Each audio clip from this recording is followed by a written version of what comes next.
August. And there's some things.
Good morning.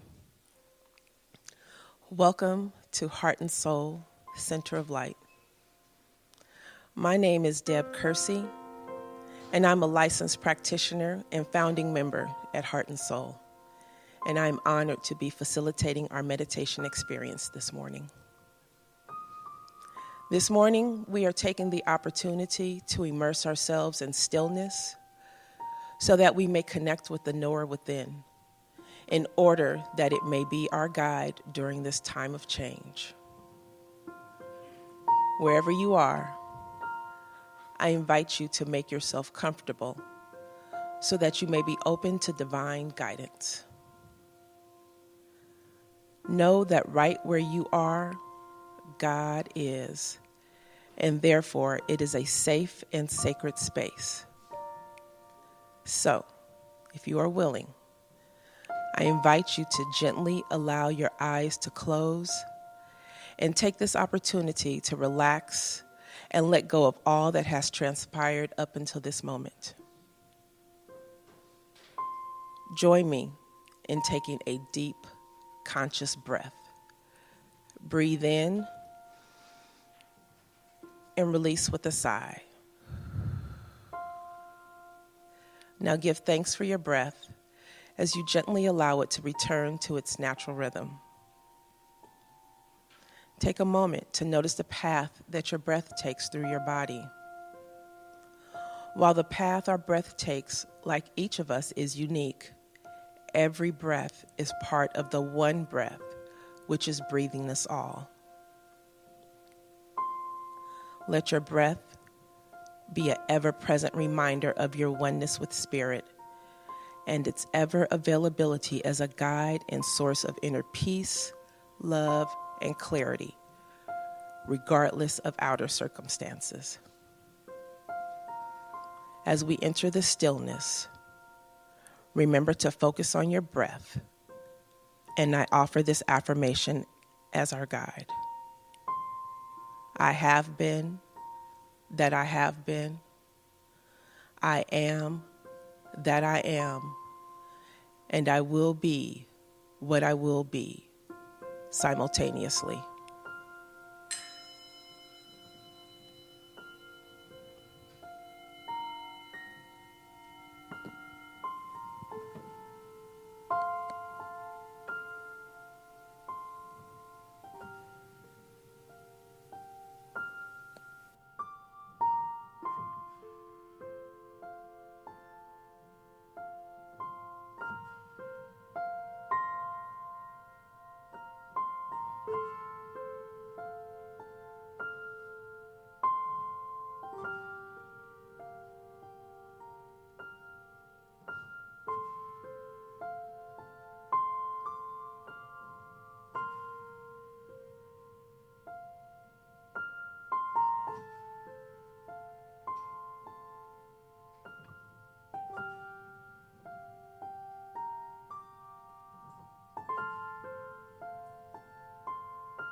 I have been that I have been.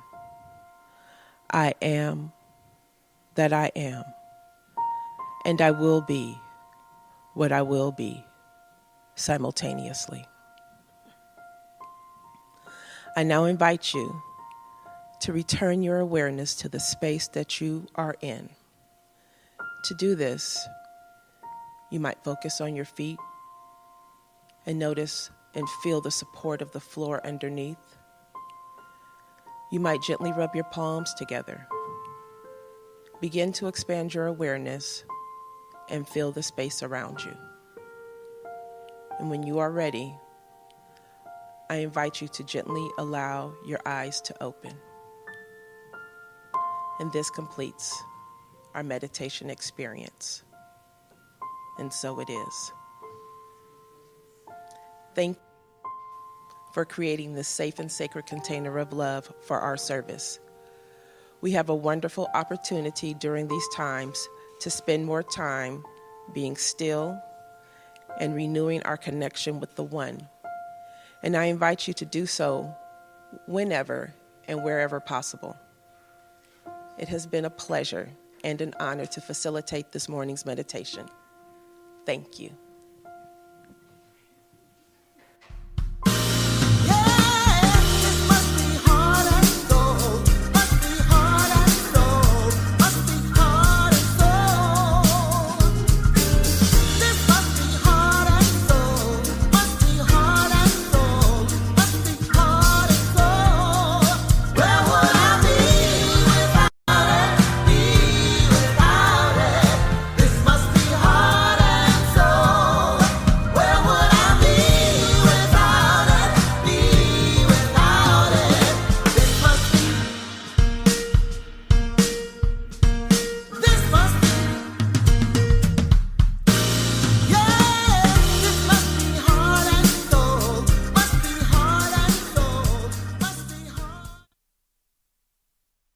Good morning, family, and welcome to our Sunday celebration, Sunday, June the 13th. My name is Ron Marshall, and I'm a licensed practitioner and proud member of Heart and Soul, and I'm delighted to be present to let you know about our opportunities for engagement here at Heart and Soul. And as always, please do make sure that you let us know where it is that you're joining us from. You can just enter your location in the chat, and that way we can give a shout out to you. Thank you. And our annual theme for 2021 is Adventures in Faith Rise Up. Our daily read for the year is Around the Year with Emmett Fox. We invite you to stay connected through all of the various social media channels. We invite you to like us on Facebook, follow us on Instagram and Twitter. You can catch up with us on podcasts at Heart Soul Center and also on YouTube at Heart and Soul Center of Light. Please take the opportunity to sign up for our recap at heartsoulcenter.org/sign-up, and there will be an opportunity to give later in the service. We just wanted to let you know that you can give at heartsoulcenter.org/give, and you can also text to give at 510-500-5849. And we continue to lift up our community affirmation. Thank you for everything. I have no complaint whatsoever. And so it is. On Monday evenings, we have our Around the Year with Emmett Fox review. It starts at 6:15 and goes to 7 p.m. and with practitioner facilitation on the third Mondays. You can join via Zoom at heartsoulcenter.org/Monday review. You can also dial in at 1-669-900-6833. And the meeting ID is 863-1958-2628, and the passcode is Monday. Prayer works, everyone. Join us for prayer via Zoom after the service. It takes place about 10 minutes at the conclusion of service, and also on Wednesday mornings at 7 a.m. Pacific time. You can call in at 1-669-900-6833, and the meeting ID is 729-205-089.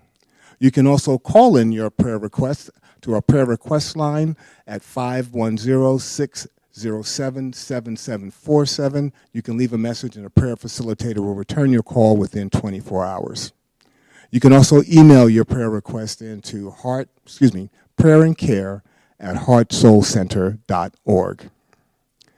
And just in case, we also have on-demand prayer available for you via our podcast channel. These are on-demand laser prayer on topics that touch your life: health, healing, love, relationships, money, prosperity, family, and more. And they are spoken by our amazing Heart and Soul Prayer and Care Circle. And you can find these prayers at heartsoulcenter.org/podcast. And Imagining Justice has a special presentation for us coming up on Wednesday, June 16th at 6:30 p.m. It is a pre-Juneteenth virtual celebration of Black history and liberation with Ricky Stevens' Black Paris Tours. Our sister has done an amazing thing in bringing to us the truth of our history in Paris. And there are must-see videos available on www.blackparistour.com/videos.html. So please make sure to join us via Zoom this Wednesday at www.heartsoulcenter.org/imagining justice. You can also call in. Again, the dial-in number is 1-669-900-6833, and the meeting ID is 432-392-400. And also, please be prepared to give a love offering for the virtual tour. We typically ask for that love offering be $50. This Juneteenth, our member and sculptor Dana King will install 350 ancestral sculptures as a new work of radically inclusive art at the heart of San Francisco's Golden Gate Park in the Music Concourse. This is truly a monumental reckoning. So please join Reverend Andriette and the Heart and Soul Ensemble in supporting our member Dana King for this historic installation. It takes place Friday, June 18th at 5 p.m. Pacific in Golden Gate Park Musical Concourse in San Francisco. And continuing on with our Juneteenth celebration, we have a Juneteenth weekend symposium honoring freedom. It takes place on Friday, June 18th from 5 p.m. to 8 p.m. Pacific, 7 p.m. to 10 p.m. Central, and on June 19th, 9 a.m. to 3:30 p.m. Pacific, and 11 a.m. to 5:30 Central. Our own Reverend Andriette speaks on June 19th at 2:30 p.m. Pacific, 4:30 p.m. Central. We'll also be featuring Ty Stevens as our musical artist. And registration starts at $10, and you can do that at www.honoringfreedom.website. And summer school is here, everyone. Please make sure to join us. It takes place on 5 Wednesdays, July 28th through August 5th, 6:30 p.m. to 8 p.m. Pacific time. None of us knows what might happen until the next minute, yet we still go forward. Paul Coelho.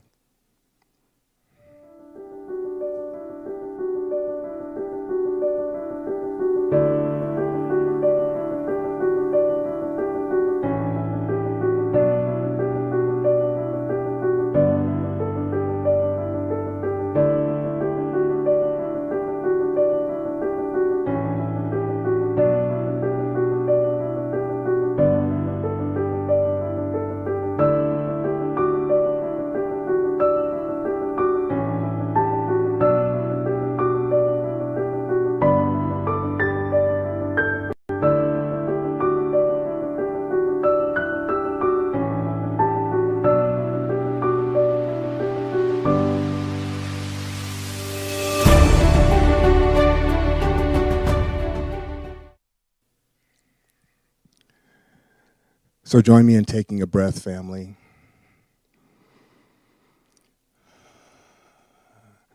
Our vision speaks to who we are in the world. It serves as our intention, our intention of who we are and how we operate on our planet. And this is our opportunity to speak our vision together. We are a loving and compassionate, world-class teaching and empowerment ministry. Through a consciousness of universal God presence, we release all resistance, separation, and fear. We claim our personal liberation and accept the eternal availability of joy, love, and abundance.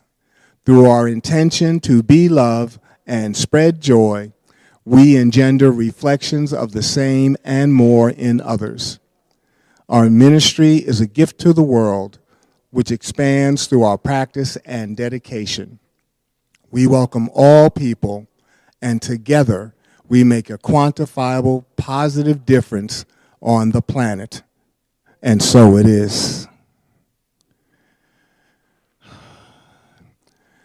So join me in coming to center by taking a deep, conscious breath.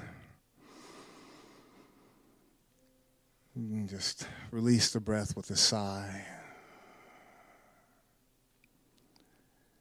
And just allow ourselves to enter into that space where we know that there truly is but one life. That life is the life of God. It is a life of love and joy and happiness, prosperity, peace, joy, all manner of limitless good.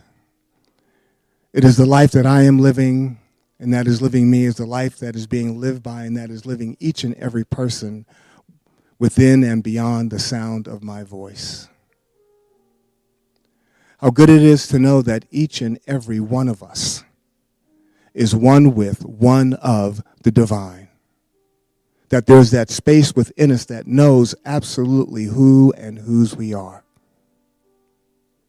So in gratitude for this knowing, for this universal unity, this oneness, I speak my word this day on behalf of Heart and Soul Center of Light, our Heart and Soul community, and our global community. Giving thanks for that which woke us this morning and that is breathing us right here and right now. Giving thanks for the manifestation of good in the form of loving relationships, perfect health, creative self-expression, joy, bliss, grace. Grateful for just how God shows up in our lives, regardless of the appearance. I'm giving thanks for our practitioner corps, which prays without ceasing. I'm giving thanks for our board, which goes about the business of Heart and Soul Center of Light in loving consciousness. I'm giving thanks for all of the hearts and hands that have contributed to Heart and Soul being what it is right here, right now. I'm giving thanks that something amazing is happening this day and every day in our hearts and in our experience. I'm giving thanks for our ministers. I'm giving thanks for our senior and founding minister, Reverend Andriette Earl. Grateful for her sacred yes and her willingness to be and do all that is required to support us in being our highest and best selves. Most of all, I'm grateful because there is truly so much to be grateful for. And it is with a heart filled with gratitude that I release this word into the perfect activity of love and law. I know that it is done and done well because it is done in, through, and as God. I give thanks. I allow it to be. And so it is. Amen. Good morning, Heart and Soul, and welcome to Heart and Soul Pride Month for June 2021. I have today, as well as a couple of weeks ago, and probably ongoing for a bit, there are a few people in the room with me because Heart and Soul is doing its preparation for opening. I'm not even going to say reopening because we've never opened this space before. So we will be opening. And besides that, we are very clear that we're establishing a new normal, which means we cannot continue talking about returning to anything because whatever was. And what awaits us is new. And so in this newness, I want to begin by simply reminding us that our theme for this year and last year, and I think the year before even, was an adventure in faith. And anytime I think about Black History or Pride Month, all of it reminds me or puts me in the mindset of we are living an adventure in faith. And that the call, particularly our theme this year, is to rise up. So in the midst of whatever it is we are experiencing, in the midst of a recollection of all that we've been through that brought us to this exact moment right here, that there's a way to perceive it. There's a way to enmesh oneself, to imbue oneself in a sense of clarity that I am on an adventure in faith, and that truly there is order in the universe. I stand before you as a black woman in these United States declaring that there's order in the universe. So you know I am peeping something beyond the effect. You know that I am embracing something greater, something that I haven't even necessarily fully experienced myself. But what, according to Mark 9, I believe. And we know that that scripture reminds us that if you believe, when you get around to believing rather than doubting, rather than fearing, rather than questioning, in that moment that we believe, that the one who believes that anything is possible for that one. Now, for the one who right now is like, I've already done that, Rev, and it didn't happen, I'm going to just question. I'm not going to argue with you because you get to have your own reality. But I do wonder if you fully have tested this notion of believing. I mean, so deeply that there's no other possibility, that there's nothing else that can coexist with what you are believing. No doubt, no fear, no question, no nothing other than believing. See, I don't know. I'm not sure. You know, this is not a mountaintop teaching. So this is not me looking down on y'all saying, do as I do. Please don't. This is instead me just establishing that there's something more, and that something more is calling for and to each and every one of us, that is absolutely certain about us. So I want to begin by drawing from Emmett Fox. Our community is doing a daily read of Around the Year with Emmett Fox. And today, the focus, I love this approach. The metaphor is a good housekeeper. And what Emmett Fox says is that a good housekeeper sees to it that the creases and crevices are straight as well. So the dust, they're not just doing the surface stuff. This a good housekeeper isn't sweeping it under the rug. Y'all understand the metaphor of sweeping it under the rug. It's establishing that it's there, but we just gonna put it so we don't have to see it.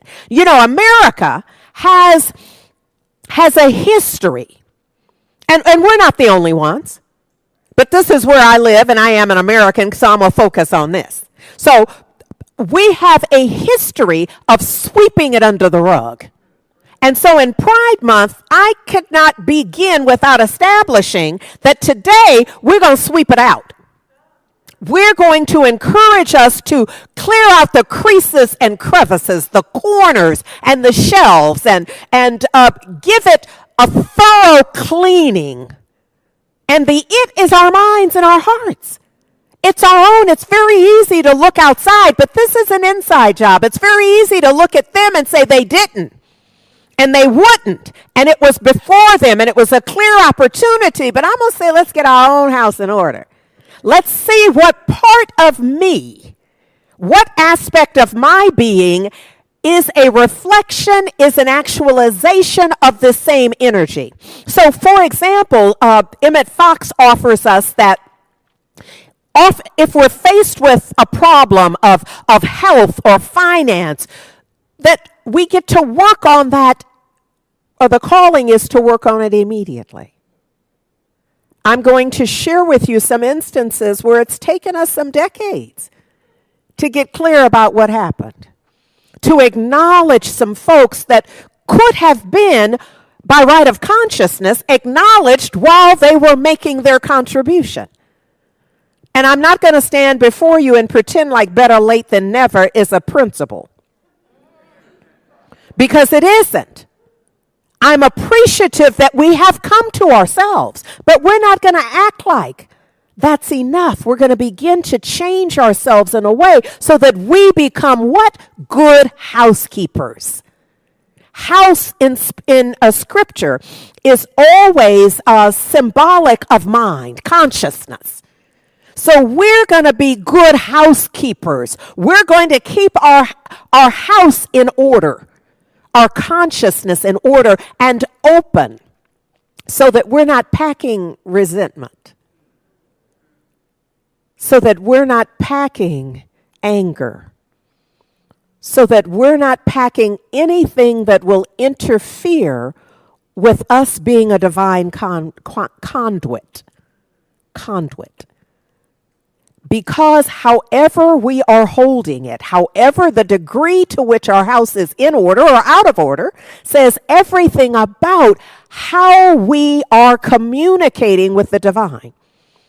The degree to which our ideas, our thoughts, our words, our beingness, the degree to which it, in Scripture, it's often called pure. We kind of misunderstand that, but it's the clarity. It's the simplicity of it, isn't it? So look, there's a bit of a story that I want to share with you that I saw from America's Got Talent. And there's a woman who performs professionally as Nightbird. And she sang a song that she wrote, I'm Okay. And just before she sang the song, if you've ever watched the show, the panel of judges have a few queries about who you are and where you're from and what you're up to. And it appeared as if she was just about to sing when somebody asked about, she said the title of the song she was going to sing, I'm Okay. And then there was this additional question where she then shared her story. And her story is one that she was given a 2% chance of survival. There was a moment on, I believe, a New Year's Day where she got her test results, and it showed that she had cancerous tumors on her liver and her lungs, and, there were a number of spots. I'm not going to try to name it all, but it was, and she just wept. But in her song, I'm Okay, she's in a different place. And Howie Mandel, who's one of the judges, said something like, so you're not really okay right now then. But she said what I have on the slide for you to read. You cannot wait until life isn't hard anymore before you decide to be happy. And that's for all of us. Because the world is the world. And the way we perceive it is the way we perceive it. But if we're waiting for the laws to shift, and if we're waiting for an acceptance of lesbians and gays and transgender plus, then I'm going to say we're waiting in vain. While I believe that will happen, we may not live to see it in the way we desire it. So the mandate, if you will be to begin to rejoice within now. Why? Because it's an inside job. Rising up is not when everything is lowered to the least common denominator. Why you need to rise then? You can just walk through. But the rising implies that you must rise above something. And so the call, the mandate, is to rise above. She says that it's so important that everyone know that I'm so much more than the bad things that have happened to me.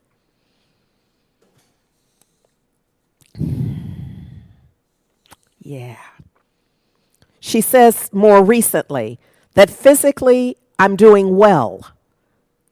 Again, but for me, it's just like miracle after miracle after miracle. I'm trying to say it's a mindset. It really is. It's not about the effect. It's not about the diagnosis. It's not about the prognosis. It's what? What did Mark 9 say? If you believe. So it's requiring something of you to bring to the situation and the circumstance, whatever it is. She goes on to say that she had just finished up some treatments a week ago at the point that this interview was taken. And the doctors are anticipating that what they're doing is going to work, but they're unable to test because it's too early. But here's what she said. It'll be a few more months until we can go back in and see what's going on. But I'm expecting good news. She says, but I'm expecting good news. I really am. And then adds, I really am. If you believe. Ty Stevens wrote a song entitled Love is in the Room. And part of the lyric for that is, you are the gift that God imparts. See, I want you to have a sense that no matter what's going on, love is still in the room. You may not be interacting with it. You may not be singing it. You may not be seeing it. You may not be sharing it, but it's in the room. You could have a different experience. He says, lift your veil, reveal your heart. So we're not waiting for the other people. We're doing our work. Unwrap the present, release the past. He says, recognize that now love will last. I offer you our brother, Ty Stevens, with Love is in the Room.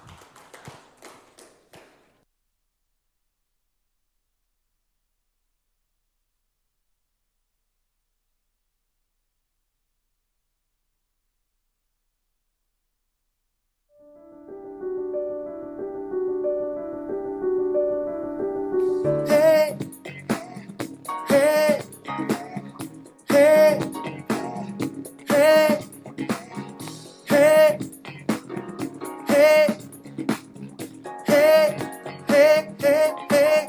Wall to wall, the vibe is high, we're lifted up, spirits fly, pure and simple reason why. Love is in the room, spirits moving all the time, dancing diamonds, sparkle shine. What's that feeling so divine? Love is in the room, safe in your rhythm. Let yourself go, free from your prison. Go for what you know. Love is in the room.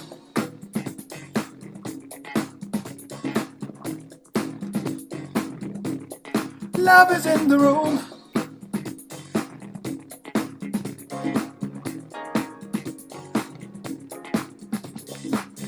You are the gift that God imparts. Lift up your veil, reveal your heart. Unwrap the present, release the past. Realize that now love will always last. Yeah, always last. Yeah. Richard Cummings Jr. on the piano and soul jazz. Dance, y'all.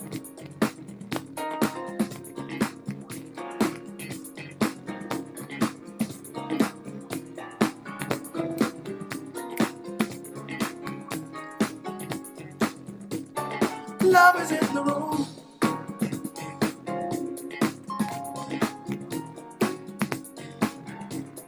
Love is in the room.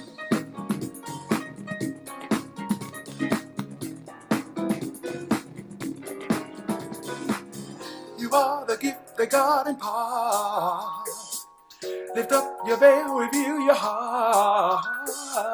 Unwrap the present, release the past. Realize that now.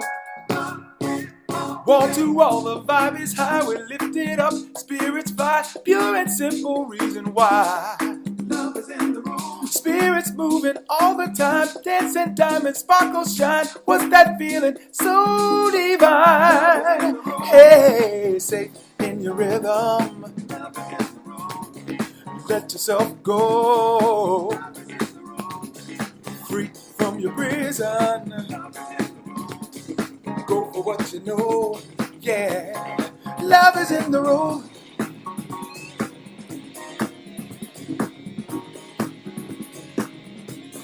Love is in the room.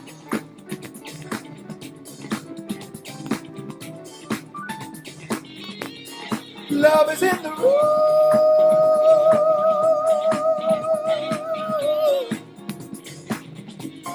Love is in the room.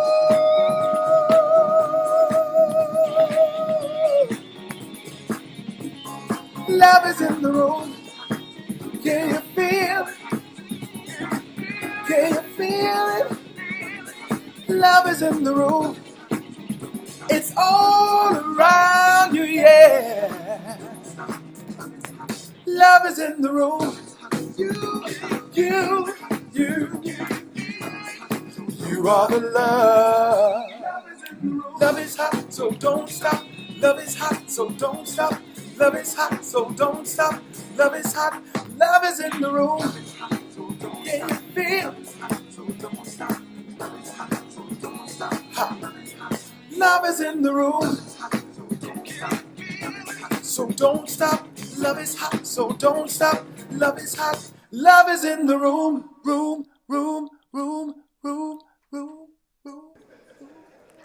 Yeah, Ty Stevens, love is in the room. So, look, y'all, here's my sense that if you believe love is in the room, you behave differently. You have a different expectation. And my sense, at least in my life, is that there's a certain courage, there's a certain boldness that can play when I know love is in the room. Does that make sense? Am I the only one that feels that way? When you know love is in the room, you can go a little further. But what if you, see, most often that's when you peep that love is in the room, then you show out. But I'm suggesting now, and Ty is in his lyrics, that you simply decide love is in the room because it must be. Either God is all there is and God is love. Is there anybody who didn't learn that particular verse? God is love, very simply. So if God is everywhere, always present, then love is in the room. So it's there before you get there. You bring it when you come. You left it somewhere as well. The next place you go, it's going to greet you as well. So for the one who has that understanding, that one understand. And here's the thing, because it is done unto you as you believe. First of all, you are called on to believe. If you believe, then everything is possible. But also, it is done unto you as you believe. So you have to somehow maintain that belief the entire time. Does that make sense? This conscious, intentional housekeeping is essential. So I'm going to ask them to put up the slide for Perry Wallace. Perry Wallace broke the color line in 1968 as the first black basketball player in the Southeastern Conference history. He played for Vanderbilt in the late 1960s. And he said he found that his own campus, that Vanderbilt, was as inhospitable to him as a black man as road trips were to Mississippi and Alabama. Now, no offense, those of you who are tuning in there, but you understand what he's saying about just how difficult it was. So here's what happened many years later, about 30 years later, David Williams, who was the late African-American athletic director at Vanderbilt University, he said when he arrived there, he was shocked to find and said this: "You mean to tell me that the Jackie Robinson of the SEC played here and you not waving banners and shouting from the rooftops about it?" Is what Williams said to the Vanderbilt University administrators. Just how could that be? I'm here and there's nothing that's representative that this black man was here. He was the Jackie Robinson of basketball, college basketball. And so at his urging, that changed. Love is in the room. But it's not going to meet you at the curb necessarily and say, come on in with the new idea. You're going to bring the idea and then discern that there's a listening for it. But you're going to have to bring it first. Some of y'all learn that on the block. You got to bring some to get some. And it's this idea of showing up. So today, there are 2 scholarships named after Wallace and an annual Courage Award in his name. His number 25 jersey hangs from the rafters in the Memorial Gymnasium, and an oil portrait of him is placed prominently in an engineering building. And Perry Wallace Way winds its way through the Vanderbilt campus. You see what I'm saying? But somebody had to say something. Somebody had to speak up. Somebody had to have the courage to discern that love was in the room. So in the decades, Wallace passed in 2017. But before he passed, for decades before, he was invited back to the campus many times to tell his story to new generations of students, and he ultimately received a welcoming, a listening that was more in alignment with what he deserved, the kind of accolades that were appropriate. Asked what it felt like to be honored by the same institution that had ignored him for so long, he said, reconciliation without the truth is just acting. But when the truth is present, real change and healing can occur. There's an opportunity for us to sense that we are a part of the reconciliation that we desire. In Pride Month, there's some reconciliation possibilities. And not just, see, I'm fanning the flame this month, but I'm just like Black History. I'm not confining that to February. And I'm not confining Pride to June. And I know in other places it's at different times, but wouldn't it be sweet if all over the United States and elsewhere it ended up every month somewhere? So that the energetic presence of it made it real everywhere all the time. What? So this notion of reconciliation is up to us. Who do you think is responsible for it being on the calendar at any given time? It's the groundswell of public opinion. It's that the politicians realize that there's enough energy, enough votes, enough voters, enough money, enough whatever it is they would count to make it worth their while. Love is in the air. We got to breathe it in, y'all. We got to breathe it in. Look, ultimately, here's the idea that Vanderbilt University ultimately decided in their reconciliation of their treatment of Wallace that they would require first-year students to read Strong Inside, which is a biography about him, 2 years in a row. See, that's putting an impression on some young minds. See, not like as extra. They didn't just put the book up and say you could, but made it required. Rather than hide from a painful era in the school's history, they're embracing it and challenging the students to have a different kind of outcome with it. Yeah? Okay. So then I have kind of, because I just got to tell you kind of the rest of the story in a sense. Because this notion of reconciliation, often we are looking for grand gestures. Often we're looking for whole systems to be collapsed without any hearts being changed. Without us having to ever speak a word. We want magic, essentially. We haven't yet seen our part in it, that our fingerprints must be on it, that we must be involved in it in a way. So, Robert Bob Warren was an American professional basketball player, born in Kentucky, white guy, played forward for Vanderbilt University from 1965 to 1968. So he was a senior when Wallace came. And then in 2006, Warren is now on his way to a speaking engagement.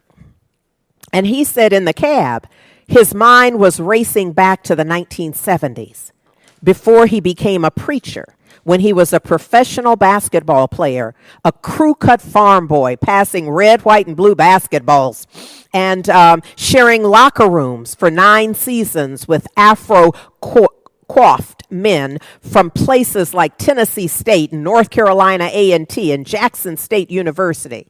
And he says it was in those days in hotels and buses and cabs and restaurants and flights, the many conversations with black teammates and becoming familiar with their perspective on the world, that it dawned on him what hell Wallace had experienced at Vanderbilt. But you see, somebody had to say something. In order, there had to be a listening. There had to be an opportunity. We got work to do, y'all. I'm talking about us. I'm telling you stories that I pray will have you see yourself in them. So he ultimately says that the cab reached its destination and the basketballer turned country preacher made his way up to the 4th floor of the law school. Standing there to greet him was Professor Wallace. It was the first time these old teammates had seen each other in 38 years. Warren said, "Forgive me, Perry. There's so much more I could have done."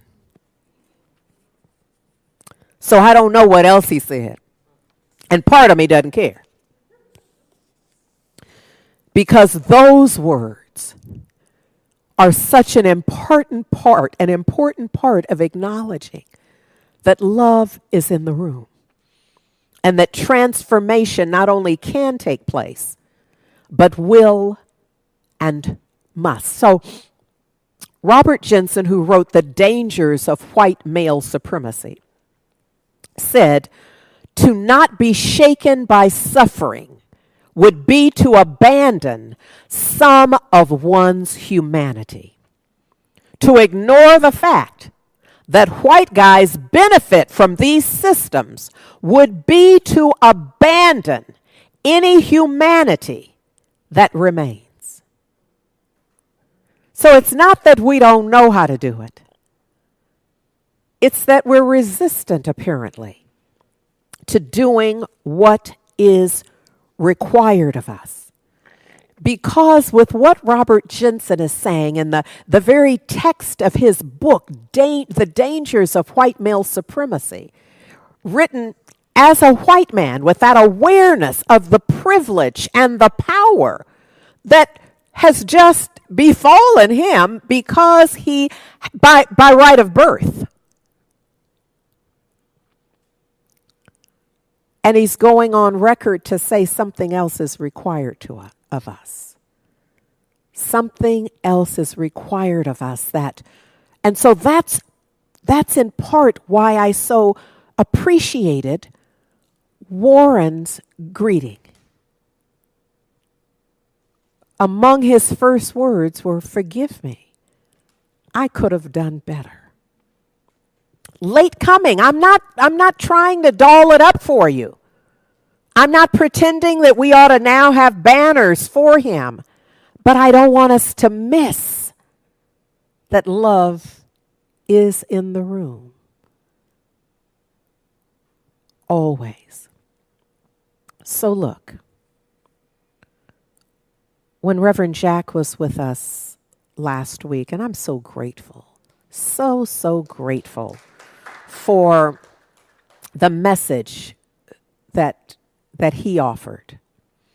And I'm borrowing from that to simply share Bayard Rustin, who said that every indifference to prejudice is suicide. And maybe that's what Warren understood. Maybe he understood that he could not just continue to live as he had lived. that he really knew something different. That there was an epiphany of sorts, an awareness. And so he wasn't willing to live in the sense of prejudice, whether he believed it or not, but just live in it and not speak up. Because according to Brother Rustin, he says that if I don't fight it, not talking about the masses, but if I don't stand, if I don't say something, I'm strengthening it. There's no neutral position. I'm strengthening it. And I support it returning. I give it energy. So, look, in that brings me, I know I took a circuitous route.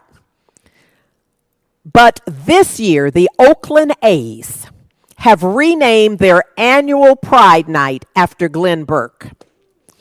And their Pride Night was on Friday, day before yesterday. So Glenn Burke was a Berkeley boy, and you know I'm a Berkeley girl. And so he was at Berkeley High and was known at Berkeley High as a phenomenal baseball player. We all knew he was going on to, but he also was a great basketball player. So he tore it up any way you cut it. Was a standout, and he became the first openly gay Major League Baseball player. He started with the Dodgers and then was kind of unceremoniously traded to the A's. And that unceremoniously, I want to do just a quick little contrast here, is very much akin to Wallace's experience, because once it became clear he was gay, and when they offered him a bonus, the Dodgers offered him a bonus if he would just get married, a substantial bonus. And it said that Glenn said, to a woman? And that was the beginning of the end for him with the Dodgers, and then came to the A's. If you remember with the Dodgers, he's also known for kind of creating the high five on the field.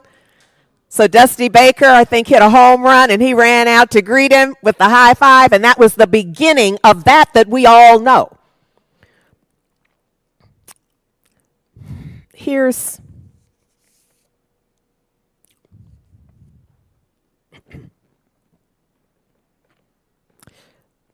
my sense is that the Dodgers have an opportunity like Vanderbilt had. Because right now, you'd have to really search to find Glenn Burke favorably mentioned in Dodger history. And the Dodgers have a Pride night or day, or they acknowledge that, but they don't mention Glenn. And he was so this isn't about this. See, it's us. It's our own housekeeping. You need to understand this is not about, I'm using the Dodgers as an example, but where in your house?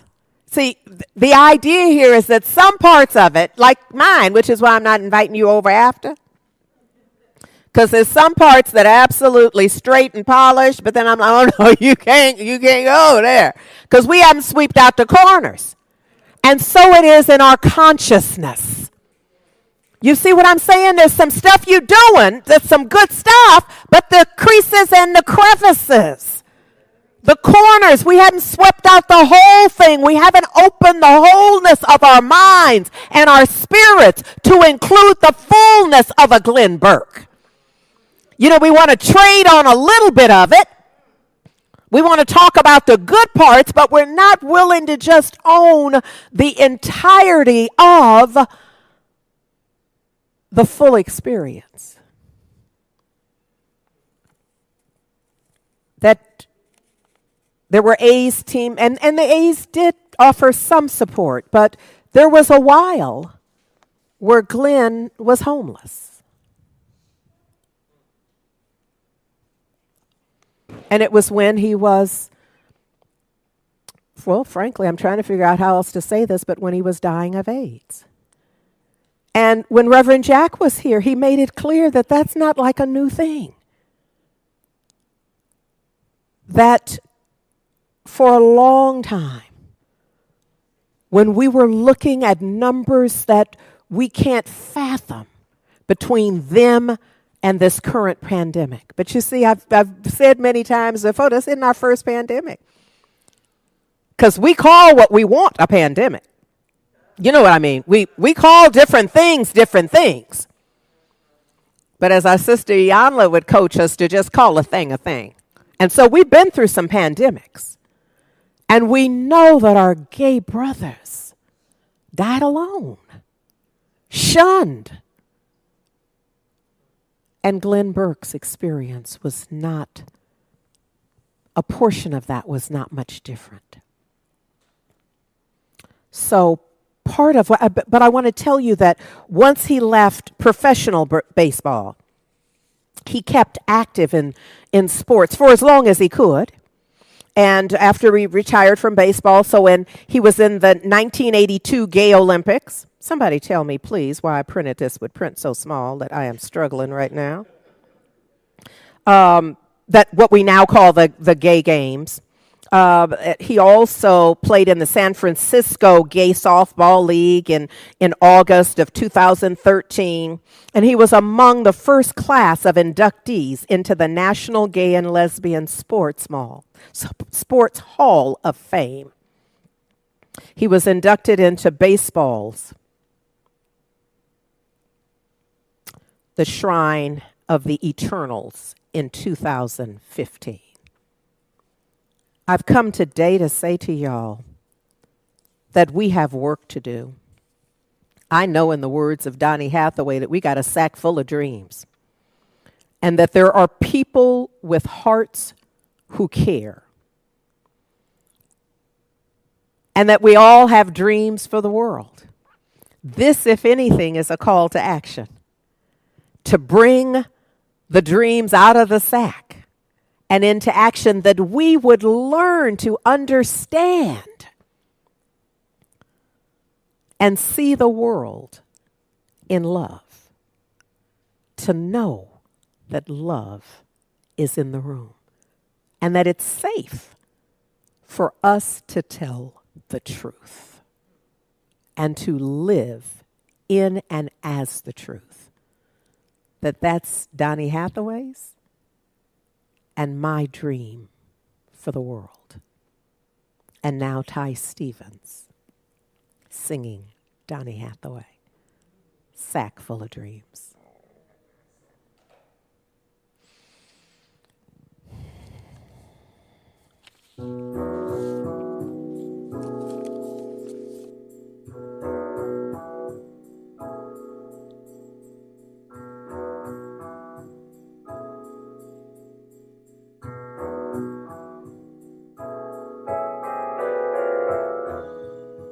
I've got a dream for the world.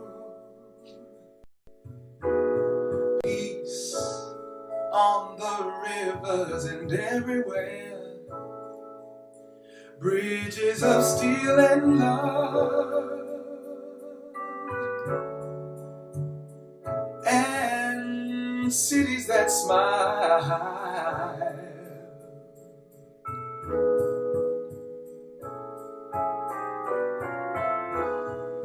Gray, empty faces walk by, and hands try to hide all the loneliness. Lighting a cigarette to blow time away.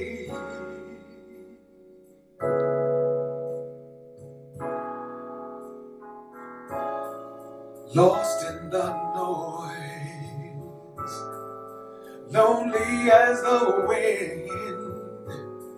People on sidewalks with no place to go. Can they learn to understand the world of love that I'm dreaming?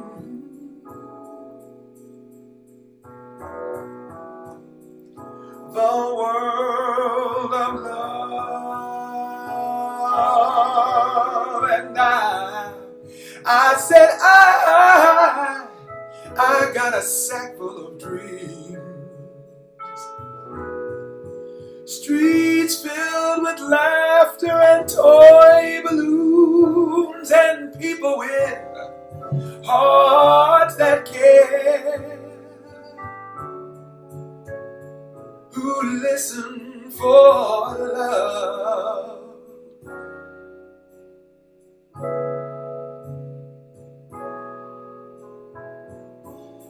Wanting to sing, wanting to care, wanting to share all my dreams for the world. Can they learn to understand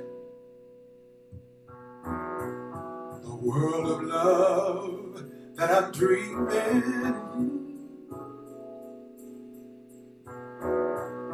The world of love.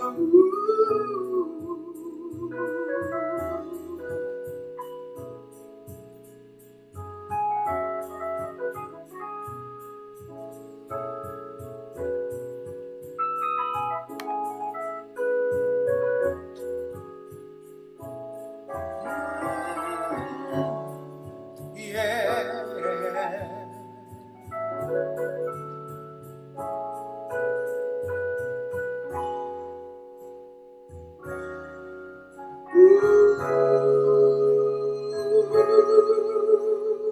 Wanting to sing, wanting to care, wanting to share all my dreams for the world. Can they learn? Can they learn? Can they learn to understand the world of love that I'm dreaming? The world of love. Peace, peace and happiness, love and kindness. This is my sack full of dreams.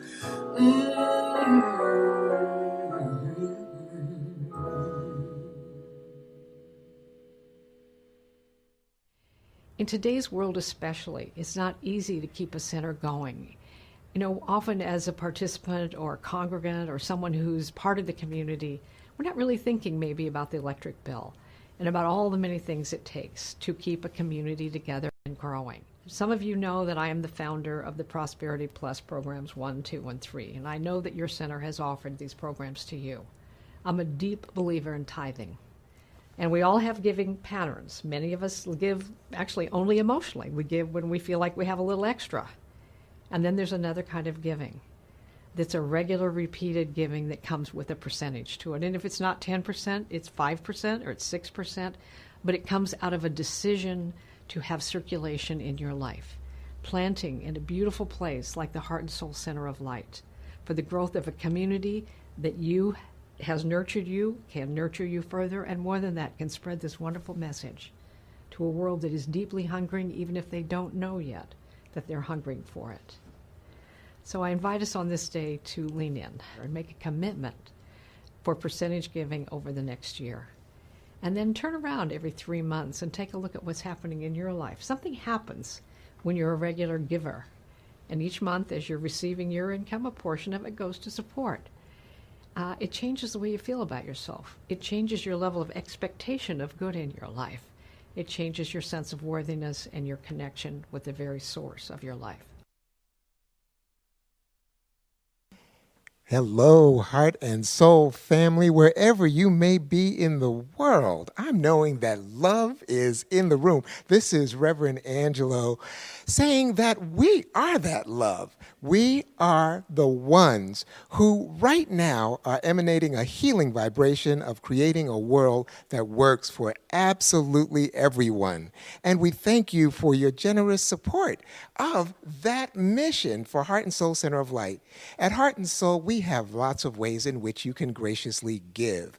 You can send a check to Heart and Soul Center of Light, 5627 Telegraph Avenue, number 405, Oakland, California, 94609. You can also give online to heartsoulcenter.org/give. Last but not least, you can use your cell phone or smartphone to just text the word GIVE to 510-500-5849 and give that way. Whatever method you use to graciously give to Heart and Soul is absolutely right and perfect. And it is also important, however, that we maintain the proper consciousness in our giving, blessing our good, thereby establishing an intention for the good that our gift will do in the world before we even give it.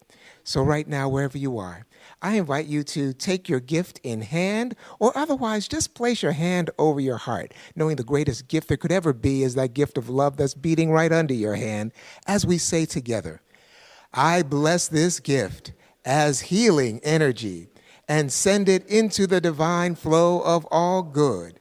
Infinite prosperity circulates through me, through my church, and throughout the world, because I know God as source. And so it is. Thank you, Reverend Angelo. Thank you, Reverend Andriette.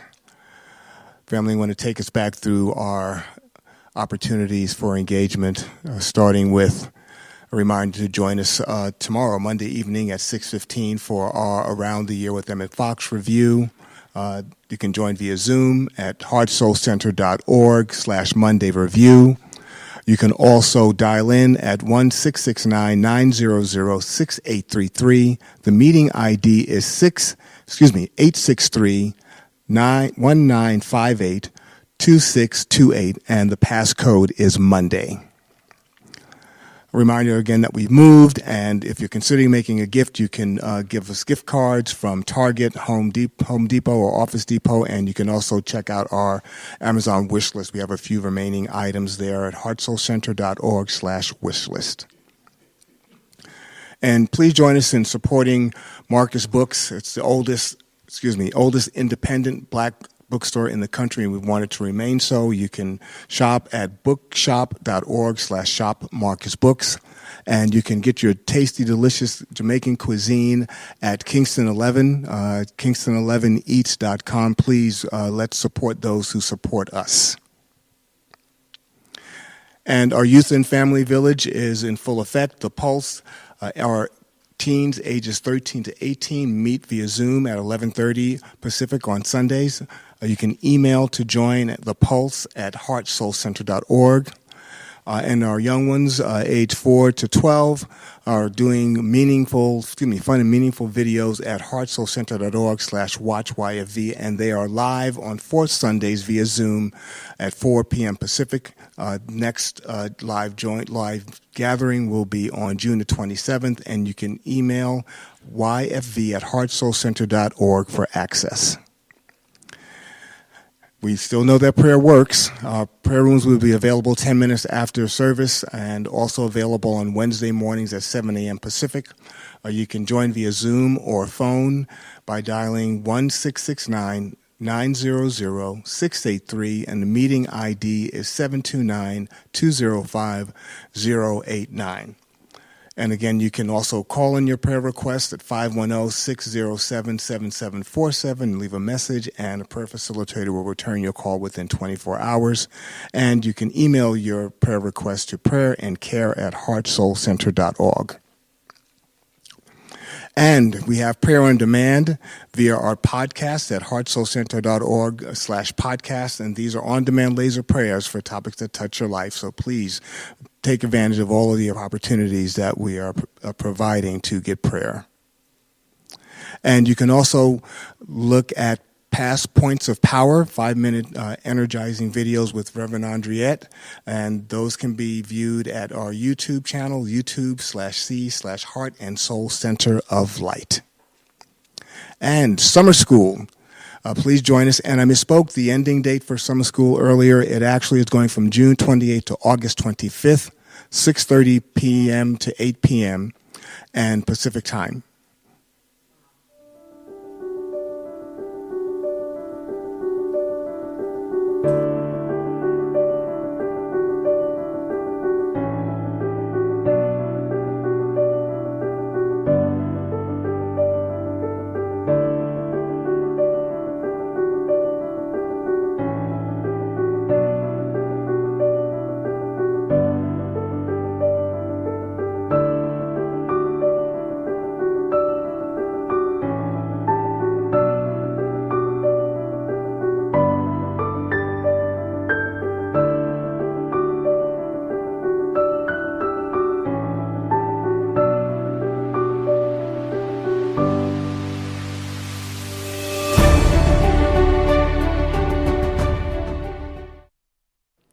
Wow, shout out to Reverend Angelo Allen for that summer school video.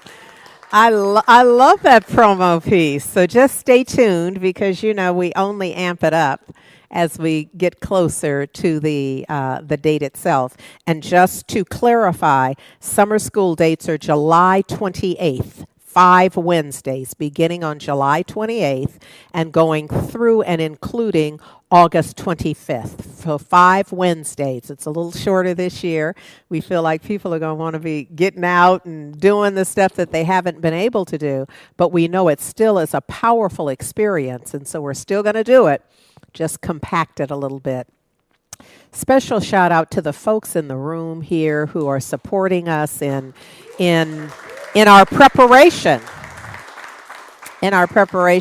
Now, if it sounds to y'all like it sounds to me, it sounds like there are way more people here than there actually are. But at any rate, regardless of the number of folks, I am grateful for the input because it's impossible for us, those of us who have been doing, the 10 of us who have been doing this for over a year, you know, I feel like we're very likely to have a bit of tunnel vision and we cannot see what we cannot see. And so it's very helpful to have some new eyes on it, some new ears, some new hearts in it who are committed to the heart and soul vision and supporting us in executing it. So I'm really grateful for the folks in the room and, of course, the virtual service teams, those who are online. Our team Octopi, who are doing it all, greeting you and making it happen. That's going to continue to remain in place even when we are gathering on site. And so all of the folks who help make this possible, the hospitality team who supports us in all of this, and a special, special shout out to Ty Stevens, who was in co-ministry with me today. So I am grateful for that and grateful to those of you who are tuning in because I want you to know it would not be the same without you. I don't get to see you, but I get to feel it because I can see that you're in the chat and doing. So I just want to acknowledge that there are folks from all over the Bay Area, certainly including local to Oakland, but as far out as Pittsburgh and certainly Daly City and Capitola and Clovis and Los Angeles and Union City and Fresno and Pinole. That's an interesting little order right there. But also beyond California, and that's what really, it all excites me, but I'm always thrilled when I realize that people are tuning in from other states who maybe have never been to Heart and Soul in person and may never get to Heart and Soul in person, but there still is a space for them. So I want you to know I'm feeling that you're here and grateful that you're tuning in. Those of you in Atlanta, Georgia, and Aurora, Colorado, and Baton Rouge, Louisiana, and Boston, Massachusetts, and Detroit, those are my people in Detroit, Jackson, Mississippi, Las Vegas, and Maui, and also somebody is joining us from Kauai as well, and Spartanburg, South Carolina, St. Louis, Missouri, Tucson, Arizona, and Waterford, Connecticut. Portland, Oregon as well. And so I am just totally grateful that you are with us. I want to remind you of a few things that are coming up. And all of these are around Juneteenth. You know, next Saturday is June 19th, and that is officially what's considered Juneteenth. Don't have time to teach about that right now. Just know. In fact, look it up. Let me give y'all a little assignment. Look up Juneteenth if you don't have an awareness. Born out of Galveston, Texas, and continuing today. And so here's how Heart and Soul is celebrating and inviting you to celebrate and be a part of that. Imagining Justice has, they're on hiatus, but they are hosting a special presentation. And it's Ricky Stevenson's Black Paris Tours. There's some must-see historic videos that we're giving you a link. She's encouraging you to come to the session with this particular awareness.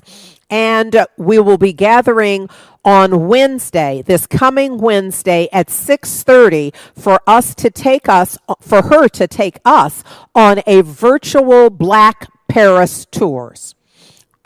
It is phenomenal. I've done them in Paris a few times, and I've done her virtual, as has much of the leadership team has also experienced it, and it's out of our experience that we're offering it to you.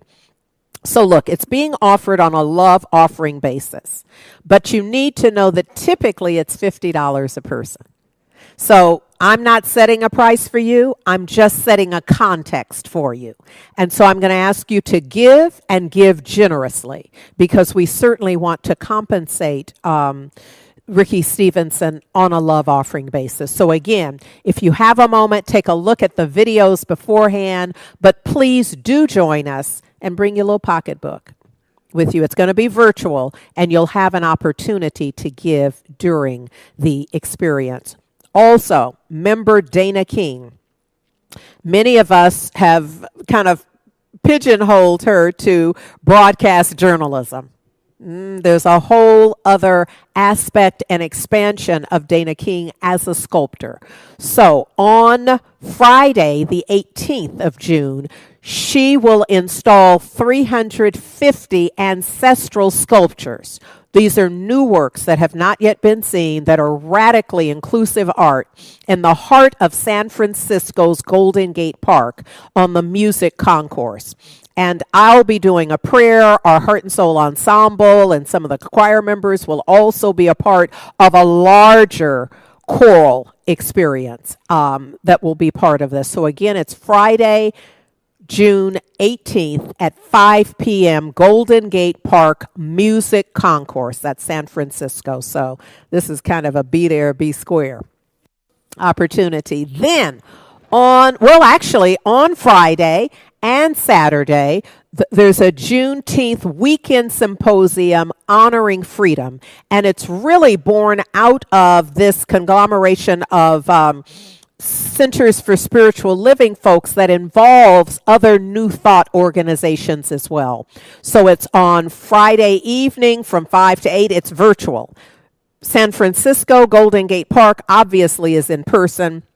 This is a virtual opportunity from 5 to 8 p.m. Pacific time. Then on Saturday from 9 a.m. to 3:30, I think, the closing speaker for that on Saturday, but you must register. Registration begins at $10 and I think goes as high as $99. $99 would get you access to the recording and all of, there's also some bonus options that are available with it as well. So just go to the site, which is honoringfreedom.website. Remember that, because I know I did it, automatically went to something else, did not work. You must go to honoringfreedom.website, and there you'll find all of the information required so that you can register and then be a part of the experience. And I really pray that you will be a part of all of it, or as much of it as you can, to play with us over the Juneteenth weekend. And I also pray that you will do a little research on your own if you're not familiar with Juneteenth, that you will become familiar. And with that, I just remind you, as we center ourselves and still ourselves, that I just take this moment to remind me, and allow you to eavesdrop, that it is done unto us, all of us, each and every one of us, as we believe. And I'm reminding myself that Mark 9 reminds me that if I believe, if I will just believe, if I will just let go of doubt and fear and questions, if I can just root myself in believing the truth, that love is in the room, that God is, and that God is all there is, if I just root myself in knowing that there is one life, and knowing that that life is the living one, that it's the strong one, that right where I am right now, the whole perfect and complete nature of the divine is. That the I am presence is vibrating as me, that there's not a spot truly where God is not, that it is within, around, and through my experience, every millisecond of my life experience, covered, surrounded, enfolded, top to bottom, side to side, in and throughout. God, the living one, the strong one, the I am presence. So right now, I'm literally vibrating in that divine energetic, in that energy, in that awareness. You see, there's no way for me to stay where I've been before. And I know I may be there again, but right now, I am in the divine vibration of the all in all. I'm believing that love is in the room. I'm believing that I'm surrounded and enfolded by the divine. That I am breathing the breath of the divine, the living one, the strong one, and that breath is breathing me. And that I'm living the life of the living one, the strong one, and the living one, the strong one, the divine, the I am presence is living me even as I am living the I am presence. That if someone pulled out a magnifying glass right now, they could not see where I begin and end and where the divine is, because there is but one. And in this consciousness, in this awareness of oneness, all life collapsed to the infinite possibility of good. The infinite certainty of love is a healing energetic. And that this is not true because I'm special. This is not true because I'm ordained. This is true because it's true. This is my experience because I'm willing to claim it, because I'm willing to know, because I'm willing to believe. To believe and know that right here and now, it's all done. And done well. That there's nothing for me to save, nothing for me, other than to declare the truth. And the truth declared is transformative. Transformative of my mind, my awareness, what I'll see when I open my eyes, what I'll perceive when I open my heart, what I'll know when I ground myself in this truth. Oh, I just give thanks. I give thanks. I give thanks for the divine revelation. I give thanks, as Ty sang, for the veil being lifted. I give thanks that I see more clearly than I ever have before. I give thanks for knowing right now the whole perfect and complete nature of the divine. Unfolding, expressing, manifesting, demonstrating as my life, as all life.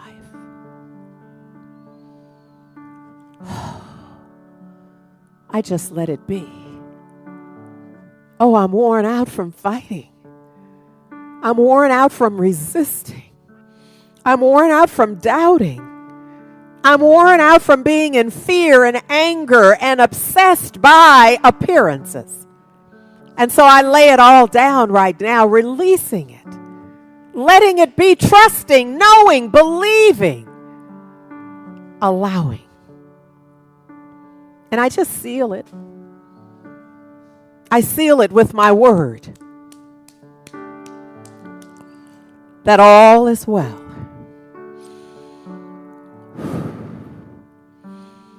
And so I simply say, Amen, Ashe, and so it is. And remind myself that love matters.